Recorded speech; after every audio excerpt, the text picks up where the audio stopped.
자, 지금 제목이 나왔습니다. 중요한 것은 나선 효과라고 하는데 이게 무슨 뜻인지 좀 들어봐야 되겠네요. 애널리스트 연결해 봅니다. 유진투자증권 리서치센터 채권을 커버하고 있는 김진아 애널리스트인데요. 안녕하세요. 네, 안녕하세요. 네.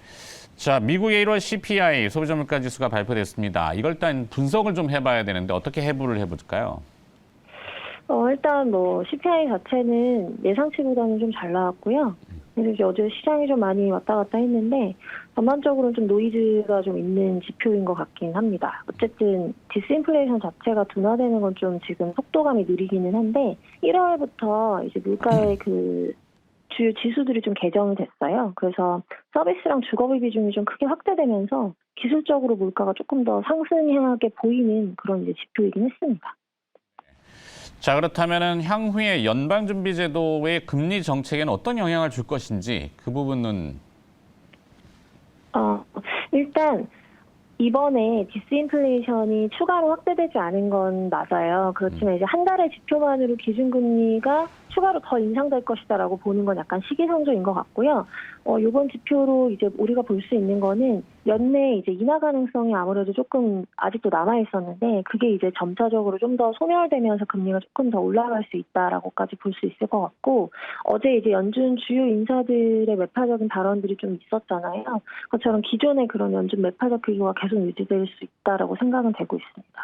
근데 좀 전에도 말씀드렸듯이 1월 물가 자체가 온전하게 그게 물가가 크게 상승했다라고 받아들이기에는 약간 기술적인 그런 조정의 부분들이 분명히 있어서 약간의 과대 계산이 있었기 때문에 그리고 이제 헤드라인 수치 자체도 예상치보다는 높았지만 전월치보다는 낮았잖아요. 그래서 1월 물가는 어쨌든 간에 그래도 하락 추세 자체는 살아있다라고 생각이 되고요. 파월 회장이 2월 회의에서 이제 디스인플레이션을 강조를 하면서도 디스인플레이션이 가는 길이 이제 리니어하지 않을 것이다. 그러니까 좀 선형적이지 않고 험난할 것이다라고 좀 경고했던 거를 우리가 생각을 해보면 이런 이제 부분들을 연준이 좀 일부 예상하고 있었던 것 같아요. 그래서 매파적인 기조 자체가 그러니까 기준금리 인상이 상단이 좀 더 현재보다 높아지기보다는 그 기조가 좀 그냥 길어질 가능성이 좀 더 높다고 생각하고 있습니다. 네.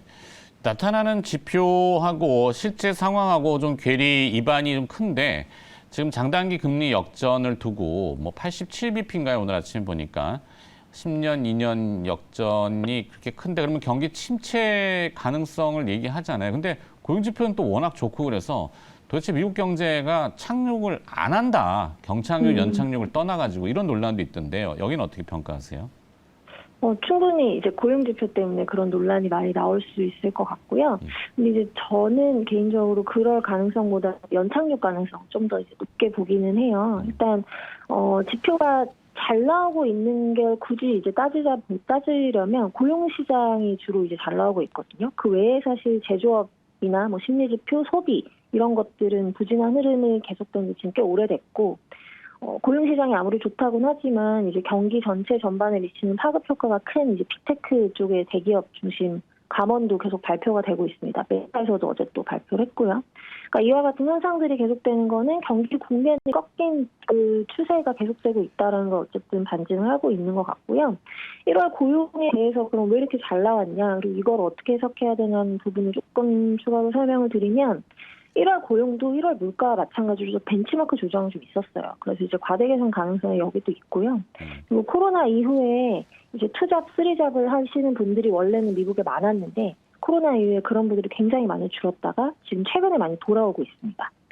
그리고 서비스업 중심으로 이제 고용이 계속 늘어나고 있는데 양적 고용은 굉장히 크지만 이제 상대적으로 제조업이나 전문직보다는 서비스업 쪽의 임금이 조금 낮잖아요. 그렇기 때문에 경제적인 파급 효과가 좀 적은 거죠. 그래서 고용이 많이 늘어났다고 해서 이 경제적인 파급 효과가 늘어나서 소비나 기타 이제 물가를 자극해서 경기가 지금 둔화되고 있던 국면을 다시 올리기에는 조금 역부족이라고 좀 생각을 해요. 그래서 아무래도 고용시장 호조가 기타 이제 경기 침체 국면을 들어 올리고 또 물가를 다시 자극을 시키려면 임금 상승이라는 고리를 거쳐야 되거든요. 그게 이제 나선 효과인 건데 지금 서비스업 중심에 임금이 좀 상대적으로 낮은 사람들이 치중이 되어 있는 그리고 또 코로나 기간에 이탈했던 고용자가 아직 복귀를 못한 업종 부분으로 고용이 회복하고 있다. 이런 걸 총체적으로 봤을 때는 그런 이제 나선 효과 가능성이 적은 거죠. 그래서 경기가 무착륙보다는 그래도 이제 연착륙 가능성이 아직은 훨씬 높다라고 좀 볼 수 있을 것 같습니다. 네. 자, 결론을 그럼 내야 될 텐데요. 이제 시선이 다음 주 우리 한국은행 금통위 23일 날 금리 결정으로 시선 이동해 가는데 국내 증시 방향성하고 투자 전략 제시해 주신다면요. 이제 어쨌든 지금 가장 화두가 디스인플레이션이 실제로 나타나고 있는지, 그게 연준과 한국은행의 뭐 긴축에 영향이 있는지 사실 그 부분이잖아요. 근데 지금 3월 FOMC 전까지 아직 확인해야 될 미국 물가 고용이 좀 남아 있습니다. 그래서 그만큼 금융시장 불확실성이 아직 굉장히 높다라고 이제 생각이 되고요. 근데 이제 그나마 다행인 거는 연준 긴축에 대해서 시장에 점점 내성이 생기고 있어요. 어제 미국 시장도 보면 금리는 단기 금리가 굉장히 많이 상승을 했는데 주식은 사실 괜찮았잖아요. 나쁘지 않았기 때문에 이런 것들을 고려를 할 때는 보수적으로 운용을 하되 그래도 이미 연준의 기준금리가 5.25, 그러니까 기존의 점도표 이상으로 올라갈 수 있다라는 거에 대해서는 시장에서 많이 반영을 하고 있는 것 같다라고 생각이 되고 있습니다. 네, 매크로 전략 포함해서 국내 증시까지 들여다봤고요. 또 말씀 주신 분은 유진투자증권 리서치센터 김진아 채권애널리스트가 전화응대해 주셨네요. 고맙습니다. 감사합니다.